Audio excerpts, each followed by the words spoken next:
So, nung February Revolution, stress na stress talaga kami. Ang ano masyado, yung di mo alam ba kung ano magiging outcome. Ang population natin noon, mga ano lang tayo, mga 55 something na mga Pilipino, thereabouts. Tapos na-desisyonan yung kainat na ng Pilipinas ng mga 2 million or less than 2 million na Pilipino sa EDSA. Ang mga kwento pa nun, leading si Marcos sa count ng eleksyon eh. Tapos no, nag-walk out yung mga nagko-computer, nagbibilang. And then ayan na, tapos noon nagdeklara si Defense Secretary Enrile. Nung umalis na si Marcos, wala na. Nawala na lahat ng mga loyal na sundalo, nagtatakas na sila. Nawala lang, parang bula eh. Malacanang nawala eh. Kaya ang kinakailangan magpadala ng tropa doon, ang Ranger Regiment, para i-secure yung Malacanang. Kasi pinasok na ng mga ng MAB talaga. Tinatadyakan yung mga picture nila doon. Ninanakaw na. Yung mga baril nga ng presidential security, pinagtatapon lang kung saan eh. Ay, mapupulot mo lang ang usi nun eh. Sa mga hedgerow sa Malacanang. Hanggang si Marcos, hindi nagbigay ng order. Because I was waiting for that order. Had that order been given to attack, then I would have decided kung saan ako kakampi. Pero there was no order. So, hindi ako nag-decide kung saan ako kakampi. Hanggang sa natapos. Sinundo ko lang si General Cañeso, and then after that, usap-usap sila. How to resolve things. Yun yung pinag-uusapan. How to finish this. Pero nawala, kinidnap yung pamilya. Wala na, nasa Hawaii na sila. Yun yung nangyari. And then, natanda ko siyang sasalita sa amin. Obligado kaming pumunta. As if naman hindi kami kasama dun sa Pero, lahat ng sundalo assigned sa area. Sinasabi nga niya, nationwide daw yan. Tapos sinasabi na, ang linya is they want to establish a martial tradition. That's why February 86 happened. Tapos explain. Whenever government has gone out of line, whenever the politicians has been corrupted or is not performing the way the people of the Philippines, of the Republic, has voted for them, and they're not doing what is expected of them, then the military, as a tradition, can come in and take them out. Wow, mabigat yun, ha? Parang every time na merong ang galing eh, ang galing. Nakulong sila lahat. Nakulong. Nasira yung karir. Anong martial tradition yung sinasabi? And then, corrupt. Ang dami. Sunod-sunod. Administration after administration. Linchak. Mas mabuti pang hindi tinanggal si Apo Lakay. At doon kontrolado. Pero dito hindi. Lahat. Hanggang barangay level. Ay, grabe. Hanggang military, corrupted. Kaya nakakainit ng ulo. Ilang beses na pero nakakatuksong sumali, mag-launch ng sariling coup. Hi guys, magandang araw po sa inyo lahat. Ito pong muli ang inyong lingkod, si DIY KKB Informative. At matutunghayan po natin muli ang ating magiting na Scout Ranger na si retired Captain Clemente Enrique.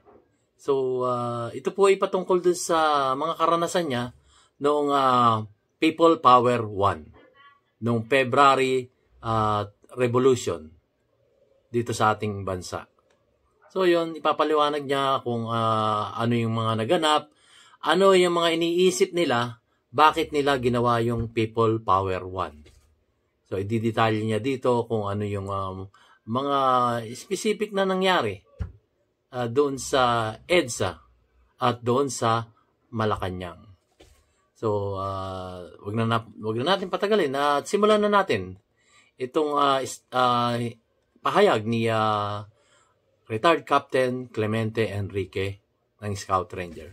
So, maganda po ito, guys. So, simulan na po natin ang mga nalalaman ng ating magiting na si Sir Dado. Eto na po. At bago po ako mag-sapol, guys, nakalimutan ko. Maraming salamat po sa mga viewers at lalong-lalo na sa mga subscribers na patuloy na sumusuporta sa ating YouTube channel, DIY KKB Informative. Maraming salamat po sa inyong lahat. At unti-unti ay umaangat yung aking mga subscribers at very informative naman po ang ating mga vlogs, very inspirational, very educational sa tulong ng ating magiting na si Sir Dado. At ito hindi ko narinig sa kanya nung in-interview ko siya. So, patutunghay ko sa inyo yung mga hindi pa nakakapanood kasi napaka-importante po nito. Na malaman, lalo na yung ating mga new generations na hindi nalalaman yung istorya nung panahon na yun. Kasi ang history natin ngayon, meron na tayong nababasang may dagdag, may kulang. So dito, kay Sir Dado, matutunghayan nyo ng kumpleto. So ito na po, Sir Dado, kayo na po ang magpaliwanag.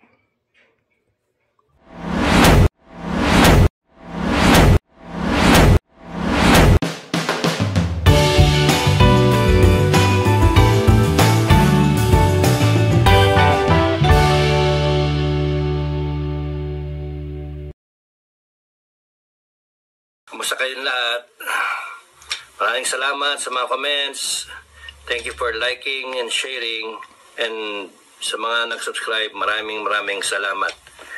Yung di pa nakaka-subscribe, subscribe lang kayo. Libre naman yan eh. Para pagka may upload, alam nyo kagad. Marami pang kwento. So, nung February Revolution, stress na stress talaga kami. Ang ano masyado, yung di mo alam ba kung ano magiging outcome. Ang population natin noon, mga ano lang tayo, mga 55 something na mga Pilipino, thereabouts. Tapos na-desisyonan yung kainat na ng Pilipinas ng mga 2 million or less than 2 million na Pilipino sa EDSA. Ang mga kwento pa nun, leading si Marcos sa count ng eleksyon eh. Tapos no, nag-walk out yung mga nagko-computer, nagbibilang. And then ayan na, tapos noon nagdeklara si Defense Secretary Enrile, si JPE na naniniwala siya, panalo daw sa eleksyon si Cory. Dinaya si Cory. Ganun ba? Ganun dating. So, ang gulo talaga nun. Tapos di mo alam kung sino yung loyal. Di mo alam yung yung kausap mo kung kalaban na o hindi. Tapos ganun din sila siguro. Ka-stress, no? Patayan talaga. So, nung umalis na si Marcos, wala na. Nawala na lahat ng mga loyal na sundalo, nagtatakas na sila. Nawala na, parang bula eh. Malacanang nawala eh. Kaya ang kinakailangan magpadala ng tropa doon, ang Ranger Regiment, para i-secure yung Malacanang. Kasi pinasok na ng mga ng map talaga. Tinatadyakan yung mga picture-picture nila doon. Ninanakaw na. Yung mga baril nga ng presidential security, pinagtatapon lang kung saan eh. Ay, mapupulot mo lang ang usi nun eh. Sa mga hedgerow sa Malacanang. Sa ngayon yan doon sa mga pumuntang tropa. Tapos nun, nung na-secure na yung Malacanang, ayan na. Nagditawan na yung mga kwento-kwento, tapos noon mga video ng First Family, tapos gina-justify na yung paghihirap ng Pilipinas, sila nag-enjoy, yung ganun ba. Ang masasabi ko lang, pasalamat na lang lahat ng mga involved noong araw na yon, ng buong duration ng February Revolution, na talagang mabait si Apo Lakay. Kasi napakasimple lang, inorderan niya, tapos yan eh. Kaya tama yung sinasabi na kasi kami, on the ground, naghihintay kami ng order. Ako, at least, although I am sympathetic to the rebel cause, personally, galit ako kay General Patol eh. Pero, I did not allow that to somehow dictate kung ano yung magiging actions ko. I wanted to look at it on a very, very, level na thinking. Kasi, pinag-uusapan ito, kinabukasan ng Pilipinas eh. Kita mo, nagkamali nga. Kasi 35 taon tayong, 30 plus years tayong nagkaloko-loko. 38 years na pala. Komento natin ang bahagya, guys. 38 years na pala simula nung People Power 1 na tayo'y umaasa na magkaroon tayo ng ginhawa sa buhay sa bawat isang mamayang Pilipino dito sa ating inang bansang Pilipinas. 38 years. So, may mulat na rin po ako sa politika noon eh. Doon sa People Power Revolution. Kasi 1983, 1984, nagkapamilya na ako. 1985, 1986, bago sumapit yung 1986, ako po naging, gaya ng vlog ko, ako po ay naging magkakatam, helper ng mga karpintero, naging tricycle driver, naging company driver. Na sa pagiging company driver, naroon na rin yung aking karanasan bilang isang manggagawa na nakakaranas ng kontraktualisismo. So, ang kontraktualisismo, guys, 5 months lang yan. So, nagsusumigasig ako sa buhay para umunlad ang aking pamumuhay at kasama na nung isang ng mga manggagawa na kasamahan ko na nagsusumikap din na iangat ang buhay ng kanilang pamilya. Kagaya rin ng iba, kagaya rin ng ating mga kapwa manggagawa nung time na yon. Wala pang people power noon. So, bukod doon, nadagdagan pa ng bukod doon sa kontraktualisismo, nagkaroon pa ng age limit, nadagdagan pa. Age limit, meron diyang tatanggapin ka ng kumpanya na 20 to 25 years old, 25 years old to 35 years old. Pagka umabot ka ng 36 years old, hindi na tatanggapin sa kumpanya. Dahil sabihin, may edad ka na, gurang ka na, doon naman ang papasok yung mga kabataan. So, nakakalungkot. Kayang-kaya pa naman namin magtrabaho noon that time. So, ang ginawa ko, doon ako pumunta doon sa pagiging family driver. Walang age limit. Hanggang sa dumating yung puntong naging call center agent ako, wala ring age limit. Buti pa yung mga negosyanteng taga-ibang bansa, wala silang age limit. As long as kaya mo pa magtrabaho, pwede. Pero 38 years na pala, ganito pa rin. Walang nababago sa mga batas nila. At nadadagdagan pa para lang sa kanilang pansariling kapakanan. Yun po ang nangyayari. Yun po ang nangyayari. Parang wala. Eto na no. Meron na namang sinasabing economic provision para magkaroon ng mga trabaho ang bawat isang mamamayang Pilipino dahil magiging di umano 100% na pagmamayari ng foreigner ang mga magpapasok na negosyo dito sa ating inang bansang Pilipinas. So nakakalungkot, 38 years na pala. Wala pa rin pagbabago. Retirado na nga ako eh. PWD na nga ako eh. Pero hindi ko naranasan. Yung pagsusumikap ko, simula nung ako'y magkapamilya, hanggang ngayon, ganun pa rin. At ganun pa rin. Yung presyo presyo ng bilihin at saka yung mga sweldo ng mga manggagawa, ganun pa rin. Nauunang tumaas yung presyo ng bilihin bago madagdagan ang sweldo ng bawat isang manggagawa dito sa ating inang bansang Pilipinas. Nakakalungkot po. 1986 pa. 1986 pa na tayo umaasa na gaganda ang buhay ng isang bawat mamayang Pilipino. Pero hindi. Ang dami ng presidenteng dumaan. Pero wala pa rin nagiging solusyon. Wala pa rin. Nakakapanglumo po. At yung mga kaidaran ko, malamang-lamang yan, marami na rin nag-retired at kumbaga hindi na rin makapagtrabaho. Meron pa-senior na kasi kami. So, nakakalungkot. Ano na kaya ang kahinat na ng ating inang bansang Pilipinas? Tuloy po natin. Baka may mas magaganda pang sasabihin si Sir Dado. Kasi 35 taon tayong, 30 plus years tayong nagkaloko-loko na on the promise of EDSA na maganda yung kakalabasan, tatapusin yung Marcos dictatorship, wala namang dictatorship.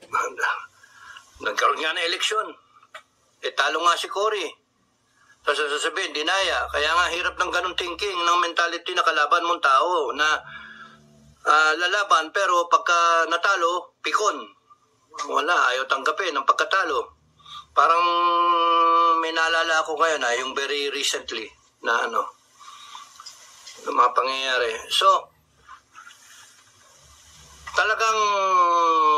talagang si Marcos hindi nagbigay ng order because I was waiting for that order. Had that order been given to attack, then I would have decided kung saan ako kakampi. Pero there was no order. So, hindi ako nag-decide kung saan ako kakampi. Hanggang sa natapos. Sinundo ko lang si General Cañeso and then after that, usap-usap sila. How to resolve things. Yun yung pinag-uusapan.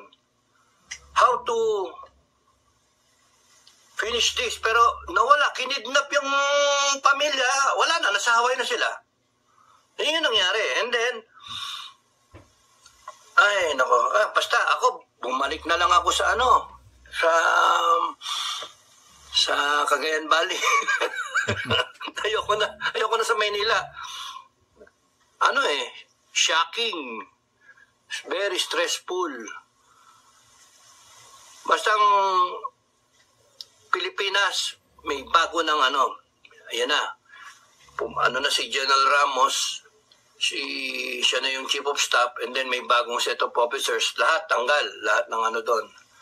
Parang courtesy resignation yata nangyari doon. I'm not sure. Tapos yung mga program, yun yung mga involved, yun na ngayon yung mga nakapwesto. Tapos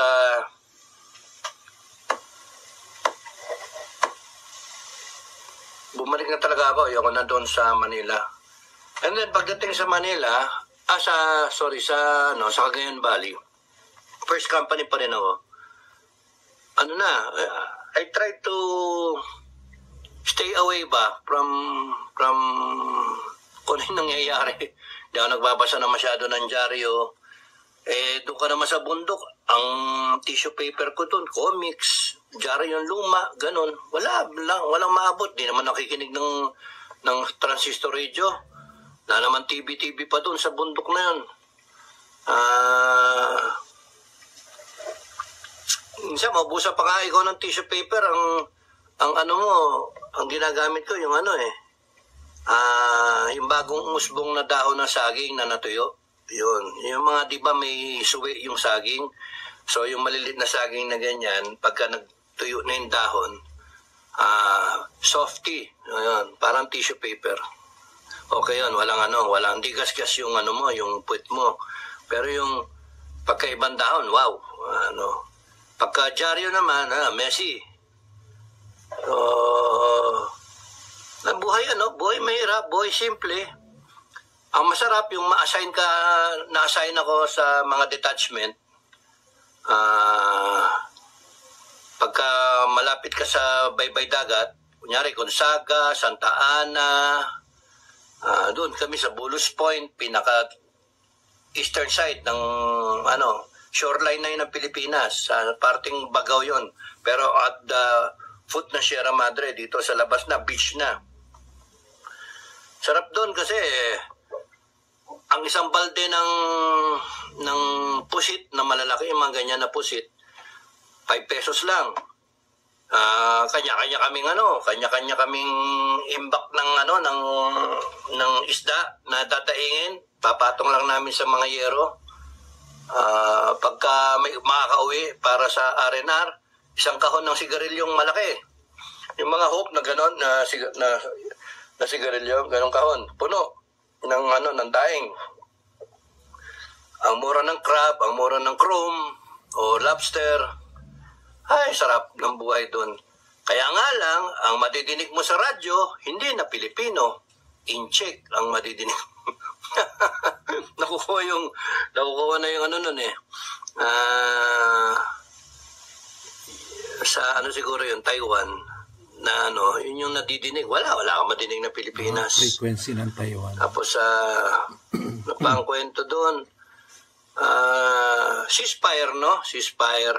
Kasi nga, Cory Aquino nag-peace talks, so ceasefire. Walang pero dangerous pa rin ang buhay kasi hindi ka makapagtiwala sa NPA. Merong nangyayaring ambush o may napapatay, ganun ba? Isa pang natatanda ko, ang bagong New Armed Forces, yun yung tatak New Armed Forces of the Philippines, nag-conduct ng nationwide na seminar. Lahat ng mga sundalo, binibriefing ng mga chosen officers from the Department of Defense at the time. Ang natatandaan ko doon, si late Colonel Gador, Tirso Gador. Napi Mayor, sa PNP yun. Tapos nun, natatandaan ko siya nagsasalita sa amin. Obligado kaming pumunta. As if naman hindi kami kasama dun sa Pero, lahat ng sundalo assigned sa area. Sinasabi nga niya, nationwide daw yan. Tapos sinasabi na, ang linya is they want to establish a martial tradition. Yeah, maganda. That's why February 86 happened. Martial tradition. Tapos explain. Whenever government has gone out of line, whenever the politicians has been corrupted or is not performing the way the people of the Philippines, of the Republic, has voted for them, and they're not doing what is expected of them, then the military, as a tradition, can come in and take them out. Wow, ganda. mabigat yun, Parang, So, komentuhan na nga natin yun, guys.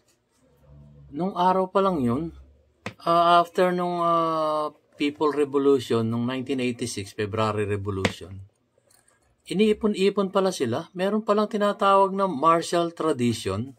Yan, sinabi nga ni Sir Dado. Ngayon ko lang nalaman yun.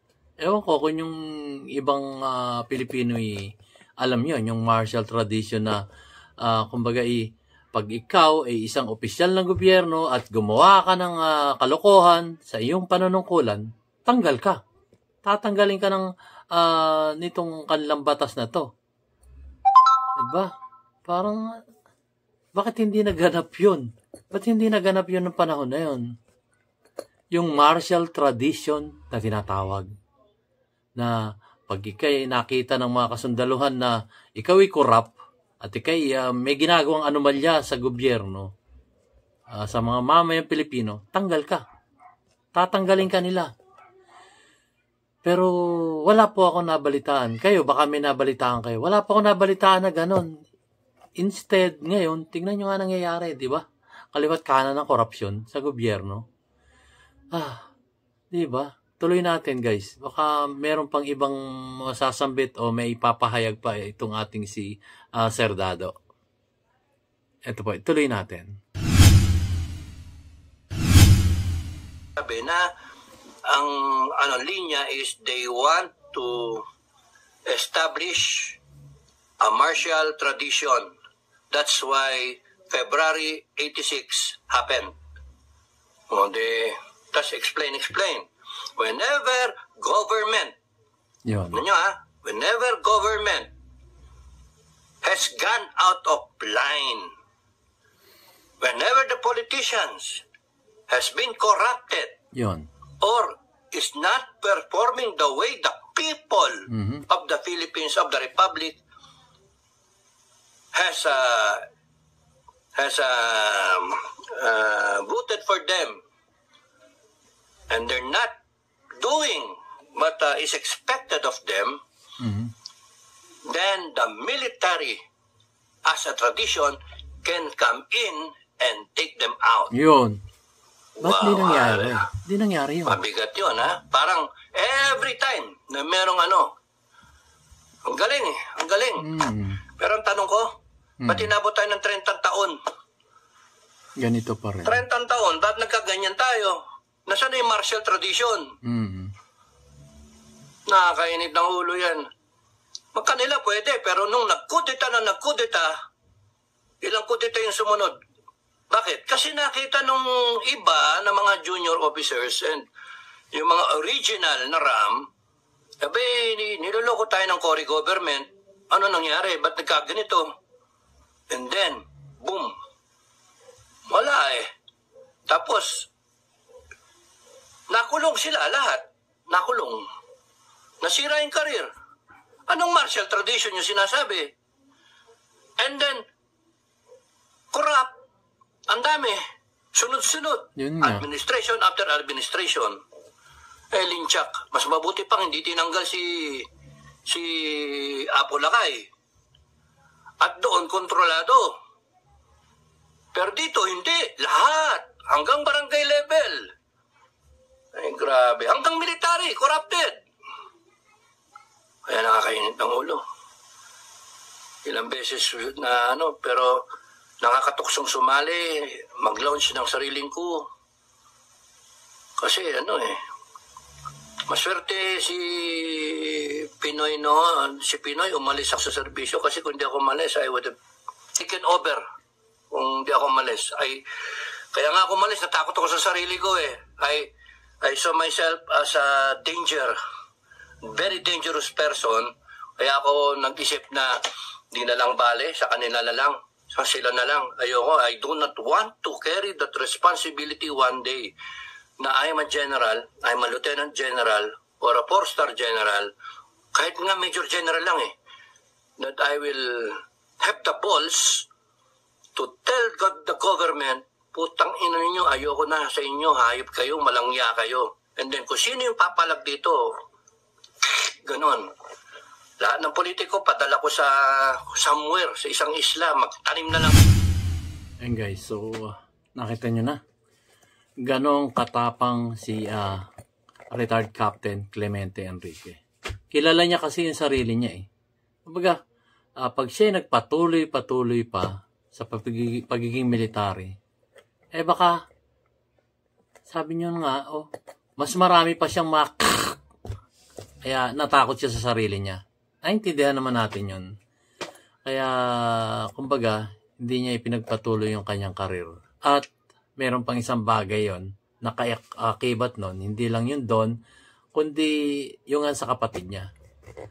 Inisip na rin niya yung kanyang kapatid na maduktungan ang buhay So yun, nag-decide na siya na siya magretiro that time. Pero ngayon, eto tumitindig uli siya, di ba? Na parang sumosobra na naman uli eh. 38 years na eh. 38 years na talagang nangyayari itong mga pang-api sa maliliit na mamayang Pilipino. At lumalabas nga na niloloko na tayo ng mga opisyalis na gobyerno, yung mga corrupt government officials. So ituloy po natin guys. So, Sabdado, naiintindihan ka namin sa sitwasyon na yun kung bakit hindi mo ginawa ang bagay na yun. So ituloy po natin. Have the balls to tell the government, putang ina ninyo, ayoko na sa inyo, hayop kayo, malangya kayo. And then kung sino yung papalag dito, ganon. Lahat ng politiko, padala ko sa somewhere, sa isang isla, magtanim na lang kayo, mga walang niya kayo, abusado kayo. Binaboy nyo Pilipinas eh. And I'm sorry, natakot ako sa sarili ko, natakot ako sa responsibility. That's why, ginanong ko yung career ko. Anyway, so, habang nagsi-ceasefire, habang nagpi-peace talks, nag-uupakan pa rin. Tapos nun, may mga instances pa nga, kunyari, nangailangan ng reinforcement, kailangan ng tank support. May tangke nga ako, di ba? Lagi ko sana kung ma-assign na detachment, nandun yung tangke, yung B-150. Sana buhay pa sila, sana okay sila. Hindi ko na natatanda yung mga pangalan eh. So, one time, pumunta si Kato King sa amin, nagkakainuman kami ng mga bata after an encounter. Tapos nun, may automatic yun eh, pagka masaya kayo, walang nabawas, walang namatay, walang nasugatan, happy, maganda yung score. So, inom. Pakuha ako ng 2 case ng beer, tapos nakakatigisa na kami. And then dumadating si Kato King. Sa Gonzaga yata ito eh. Gonzaga, Cagayan. Na sinasabi, meron daw A1 information, bumaba daw yung DPA, tapos doon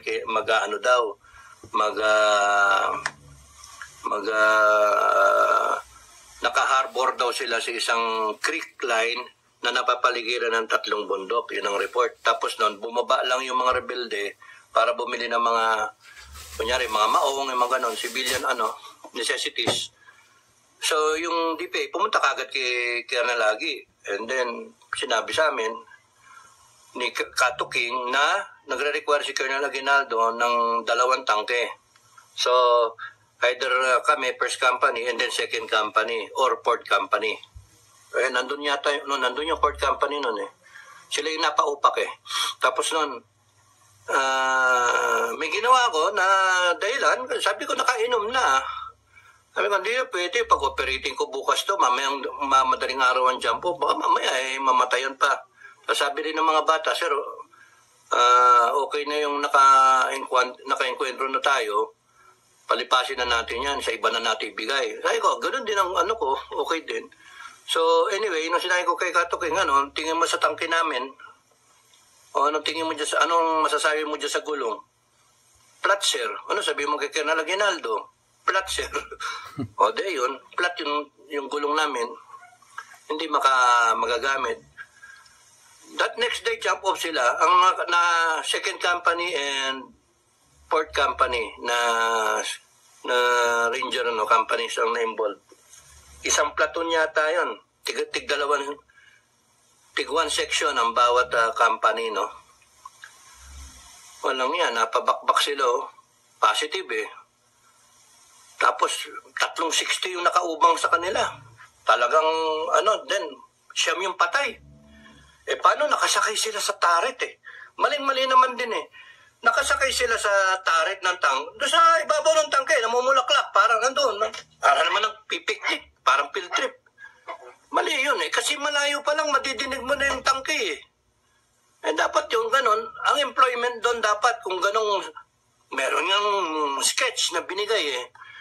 Dapat doon, mauna yung tropa kasi pagka yung tropa, mga ambush nga, parang yung ginawa sa amin na enkwentro, papasok na yung tangke. Of course, meron kabady rin ng mga na infantry na tropa, parang di siya delikado. May malayo pa lang, mabubulabog ito. So mga ka-withdraw, pagka nandun na yung mga ranger, ambush na lang.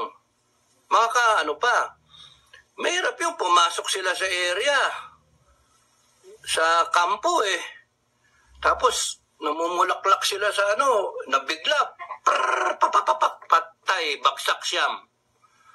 Nag-withdraw na lang yung kalaban nung isa sa mga first company, nakakuha ng 90 RR do sa loob ng tangke. Meron kasi APC yun Tapos nun, naupakan niya yung 60. And then, ayun, nag-withdraw na yung kalaban. Kitang-kita mo yung mga shrapnel na tama dun sa tangke. Mga ng 2 o 3 ng grenade launcher. Tunaw yung bakal Tunaw yung bakal. Kumbaga nag-dent yung yung 2 o 3 dito. Makikita mo, tunaw yung yung bakal. Malungkot nun kasi daming siyam yung namatay na ranger. May isang instance naman ay mga bata tuwan-tuwa na hindi kami sumama. Kasi kung hindi, baka kami namumulaklak doon sa tatarit ng tangke. Ako mahilig ako sumakay sa ganun sa ibabaw. Pero depende, pagka alam mong positive rate, merong guide, mag-ingat ka na rin. Usually, ang namamatay, violating SOP. May Standard Operating Procedures, SOP. Pagka binayolate yun, dalawa lang mangyari. Sa buong buhay ko na pagkaalam ko, pagka nag-violate ka ng SOP ng Ranger, Standard Operating Procedure ng mga Ranger, one na pwedeng mangyari, may enkwentro ka. Kaya kung gusto mo may enkwentro, mag-violate ka ng SOP. Ganun kasimple. Pangalawa, pwede kang mamatayan ka. Doon yung nagbabiolate ng SOP. So, anyway, tapos nung meron pang isang beses naman, nandito ako sa Hawaii Detachment, sa itasyo ng Kalawagan Dakel, Gataran to. For some time, nandun kami sa isang laging village nga. Doon ako natuto magtanim, ganun-ganun, kasi walang ginagawa, pistoks nag-hunting-hunting ng wild geese. Marami doon na virgin pa yung lugar Tapos noon, nag-hunting kami para maiksayo na rin itong mga bata, nagro-rotate na firing. Tapos noon, pagka iuwi nila yung karne ng wild goose, o wild duck, na iluluto and then ilalagay sa kahon. And then yun yung nagiging offering or prize, sa pasayaw sa gabi. Pero hindi kami nagpupunta doon sa sayawan ng nakasibilyan. Nakapulpak kami. Sasayaw kami, nakapulpak. Tapos mga tugtog pa ng one-way ticket. One-way ticket. Nakakaya. Tapos nakasinelas o kaya naka-combat boots. Matatapakan mo pa yung babae. Na mga native, mga native. Minsan yung mga tagalaging company na tapos ang inuman mga gin pe. Ang daming nalalasing doon pinagbawal ko. Ayan guys, so dito na po natin tatapusin ang ating momentum video patungkol dun sa naganap ng People Power 1 at kung ano yung mga kanilang ipinatupad na batas. Hindi naman pala nangyari. Kaya ngayon, 38 years, eto tayo, nag-aantay na naman panibagong solusyon dun sa mga nagiging problema natin sa ating lipunan. So guys, maraming salamat po sa inyong pagtunghay sa aking mamunting YouTube channel, DIY KKB Informative. So lagi ko po sinasabi guys, na palagi po tayo magsorry. So maraming salamat po sa aking mga viewers at lalo-lalo sa aking mga subscriber na patuloy na sumusuporta sa ating channel DIY KKB Informative. Maraming salamat po sa inyong lahat. Ako po ay sumasaludo sa inyong lahat. Maraming salamat po. At sinasabi ni DIY kay KB Informative, lagi-lagi po kung sinasabi ito, mag-sorry po tayo guys. Kasi 38 years na pala. Ngayon ko lang nakwenta, 38 years na tayong ganito. Na merong batas na ipinairal ang ating mga kasundaluhan na kung sila ay, kung ang mga politiko natin ay gagawa ng kabalastugan, sila ay aalisin sa kanilang tungkulin. Ihilahin sila dun sa posisyon nila dahil hindi sila nararapat sa posisyon nila kung sila ay mangungurakot at aapihin ang isang bawat mamayang Pilipino dito sa ating inang bansang Pilipinas. Ay wala tayong nabalitaan ganun guys. Wala tayong nabalitaan na patungkol dun sa kanilang ibinuong batas, yung martial tradition. Yung martial tradition na yun, wala. Hindi natin nakakita yun. Yung pinatupad nila yung kanilang tungkulin at batas na sinasabing martial tradition. So, hari nawa ay magkaroon ng solusyon ang ating hinaharap na problema sa ating inang bansang Pilipinas. So, hanggang dito lang po. Maraming salamat po sa inyong pagtunghay muli. Ito po ang inyong lingkod, si DIY KKB Informative. See you on my next vlog. God bless you, everybody. Salamat po.